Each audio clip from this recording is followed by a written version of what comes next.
तो हेलो मेरे प्यारे प्यारे स्टूडेंट, आप सभी का स्वागत है एक बार फिर से टॉप जीनियस क्लास पे। कक्षा 11th का दोस्तों हिंदी सब्जेक्ट का एकदम ओरिजिनल पेपर आ गया है। आपकी 19 तारीख को जो एग्जाम में पूछे जाने वाले हैं क्वेश्चन पेपर, हमारे पास एकदम ओरिजिनल पेपर आ चुके हैं पूरे 2024-25 के। आपको जो 19 सितंबर को आपके एग्जाम में जो क्वेश्चन पेपर आने वाले हैं, तो मान के चलिए पूरे 100% यही पेपर आने वाले हैं दोस्तों। अगर आपने इस क्वेश्चन पेपर को अच्छे तरह से कर लेंगे तो मान के चलिए आपके पूरे नंबर यहाँ पर से 80 के 80 नंबर मिलने वाले हैं।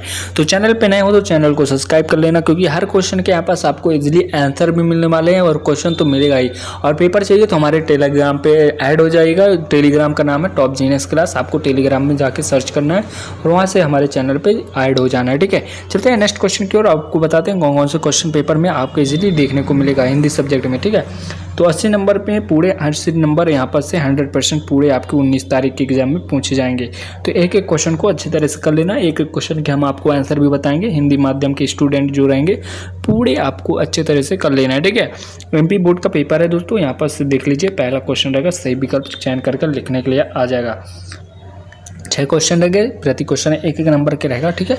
कबीर ने ईश्वर को कितने रूप माने हैं, तो पहले में आ नंबर लिखा है। एक ईश्वर ने कितने, कबीर ने कितने माने हैं, एक माने हैं, ठीक है। नेक्स्ट क्वेश्चन की ओर चलते हैं। रमणीय क्या लिखा है, रमणीयार्थ प्रतिपादक शब्द काव्य में परिभाषा है, तो ये आपका लिखना है दोस्तों, पंडित जगन्नाथ जी का है। नेक्स्ट क्वेश्चन है, नमक का दरोगा कहानी का प्रकाशन वर्ष में हुआ, किस वर्ष में हुआ था, तो ये आपको ब नंबर वाला 1914 में हुआ था। नेक्स्ट क्वेश्चन आपका यहाँ पास देखने को मिलेगा दोस्तों, फूले न समाने का मुहावरा का अर्थ क्या होता है, तो यहाँ पर साथ खुशी होना, मतलब ब नंबर वाला आपका राइट आंसर है। लता के स्वरों में क्या है, तो गायन पान है। स नंबर वाला आपको राइट आंसर 5वें में लिखना है। तो नेक्स्ट क्वेश्चन की ओर चलते हैं। आपका यहाँ पास 6वां देखने को मिलेगा, किसी सामग्री की उसकी अशुद्धता को दूर करने के उसके पठनीय बनाना कहलाता है, तो क्या कहलाता है दोस्तों, संपादक कहलाता है। ये आपका संपादन में आपको राइट आंसर लगा लेना है। नेक्स्ट क्वेश्चन की ओर, पृष्ठ क्रमांक आपका 2 रहेगा। रिक्त स्थानों की सही चयन करके लिखना है, ठीक है। कबीर भक्ति काल की डैश काव्य धारा के कवि हैं, तो यहाँ पर आपको राइट आंसर में क्या लिखना है, निर्गुण। पहले में आपको निर्गुण लिखना है। मीरा की भाषा राजस्थानी है। प्रबंध काव्य के अंतर्गत क्या आता है दोस्तों, प्रबंध काव्य के अंतर्गत संकेत आता है। यहाँ पर नेक्स्ट क्वेश्चन की ओर चलते हैं। मियाँ नसीरुद्दीन अखबार बनाने वाले और पढ़ने वालों को निठल्ला समझते थे। अच्छा अनुच्छेद लिखना एक लेखन कौशल को होती है। शास्त्रीय गायन की महफिल 3 घंटे की नहीं होती, 3 मिनट की होती है। हिंदी का पहला साप्ताहिक पत्र उदांत मतदान है, ठीक है। क्वेश्चन नंबर आपका यहाँ पर क्रमांक 3 आएगा, सही जोड़ी मिलाकर है, ठीक है, सही जोड़ी मिला लेना है। हम तो एक एक करी जाना, तो यहाँ पर आपको घ नंबर वाले में राइट है, कबीरदास का जी का है। स्वर्ग में बंधी रचना, तो ये आपको ख नंबर वाला महाकाव्य है। अप्पू के साथ 2.5 साल, तो ये तीसरे में ग नंबर। सत्यजीत राय का किसी विचार या भाव के बारे में लिखना, तो क नंबर भाव पल्लव कहलाता है। राजस्थान का राजत बूंदे, तो ये आपको अंगवाला में लगा लेना है, अनुपम मिश्रा। जनसंचार का अंग्रेजी पर्यायवाची क्या है, तो आपको यहाँ पर 6 नंबर लगाना है, मास कम्युनिकेशन, ठीक है। ये आपका राइट आंसर लगा लेना है। नेक्स्ट क्वेश्चन की ओर चलते हैं। प्रश्न क्रमांक 4 रहेगा, एक वाक्य में उत्तर लिखना है। प्रति क्वेश्चन के 1 नंबर रहेगा। 7 क्वेश्चन पूछे जाएंगे, 7 नंबर के आपके यहाँ पर से नंबर बताएंगे। जगत क्या देखकर मोहित हो गया, तो माया, पहले माया लिखना है। दूसरा है, अनुभव कितने प्रकार के होते हैं, तो अनुभव दोस्तों 4 प्रकार के होते हैं, 4 प्रकार के होते हैं, ठीक है। तीसरा, तालीम की तालीम बड़ी चीज़ है, यह कथन किसकी है, तो मियाँ नसीरुद्दीन की है।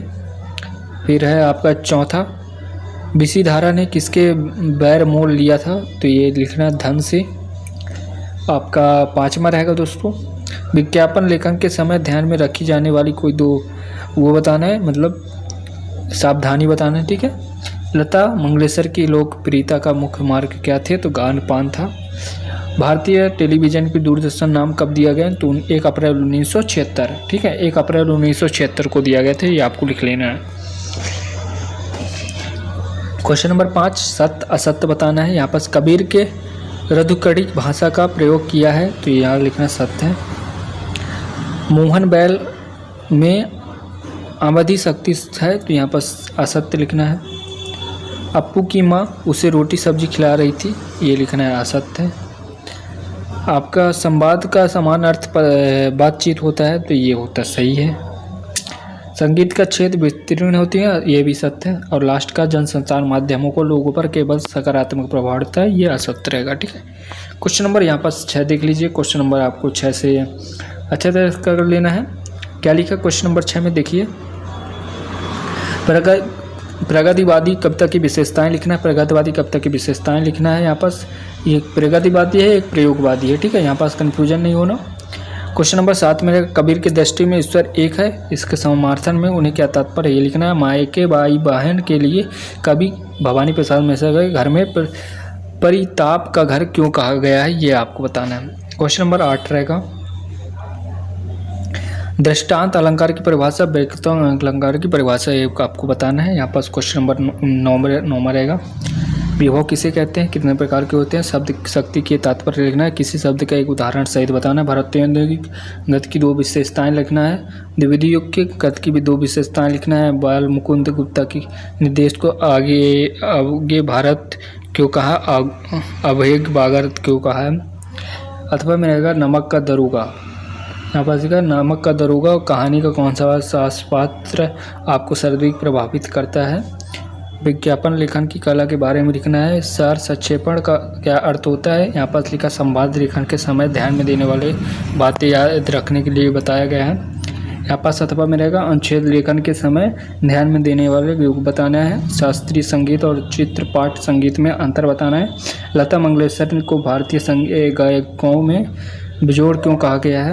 यहाँ पर 15वां रहेगा, जनसंचार माध्यम में महत्वपूर्ण उद्देश्य, जनसंचार माध्यम के खतरों के बारे में लिखना है। क्वेश्चन नंबर 16 में यहाँ पर आपको भवानी प्रसाद और कबीर दास की रचनाएं और भावपक्ष साहित्य में स्थान लिखना है। नेक्स्ट क्वेश्चन की ओर चलते हैं। क्वेश्चन नंबर यहाँ पर 17वां देख लीजिए, प्रेमचंद और कृष्ण शोभित के साहित्य परिचय, 2 रचनाएं, भाषा शैली और साहित्य में स्थान लिखना है। 19 में आपको साहित्य समाज के दर्पण और ज्ञान अवस्था में आदमी पछवाड़ा, ये लिखना है आपका। 19 यहाँ पर गद्यांश को पढ़ के नीचे दिए क्वेश्चन को आंसर लिखना है। ये क्वेश्चन आपके रहेंगे। ठीक है, तीनों के आंसर आपको लिखना है। नेक्स्ट की ओर चलते हैं। यहाँ पास अथवा में दिया रहेगा, अथवा को ये पढ़ लेना है और यहाँ पास से इन क्वेश्चनों के आंसर आपको इजली देना है। नेक्स्ट क्वेश्चन की ओर चलते हैं। यहाँ पास क्वेश्चन नंबर आपका 20 रहेगा, प्रशंसा दर्व, ये आपको रचना बताना है किसका है और पूरे आपको इसके संदर्भ प्रसंग लिखना है। ठीक है, अथवा में ऐसे ही कर लेना। 19 में भी आपको प्रशंसा दर्व कब लिख लेना है। क्वेश्चन नंबर आपका यहाँ पास 22 रहेगा, परीक्षा काल में ध्वनि विस्तारक यंत्र को बजाने पर रोक लगाने हेतु अपने जिलाधीश को एक प्रार्थना पत्र लिखना है। बड़ी बहन के विवाह के आमंत्रित करने होती मित्र को आमंत्रित पत्र लिखना है। क्वेश्चन नंबर आपका लास्ट और 23वां रहेगा, निम्नलिखित विषय में से किसी एक विषय पर रूपरेखा सहित निबंध लिखना है। एक विषय पे आपको रूपरेखा लिखना है और उसी में एक निबंध लिखना है। तो पहला, जीवन में खेलों का महत्व, जल की ही जीवन है, वर्तमान समय कंप्यूटर का उपयोग, मेरे सपने का भारत, मेरा प्रिय शिक्षक। दोस्तों क्वेश्चन नंबर अगर आप 23 तक कर लेंगे तो मान के चलिए आपके 80 नंबर यहाँ से पूरे क्लियर हो जाएंगे। 80 नंबर आपको पूरे क्लियर करना है, मतलब पूरे अंक पाना है। तो इस पेपर को पूरे एक तरफ से देख के जाना और एक एक क्वेश्चन को तैयारी कर लेना। आपके 19 तारीख के एग्ज़ाम में पूरे के पूरे क्वेश्चन पेपर आपके पूछे जाने वाले हैं। ठीक है, तो दोस्तों हम मिलते हैं आपसे अगली वीडियो में। अभी के लिए जय हिंद।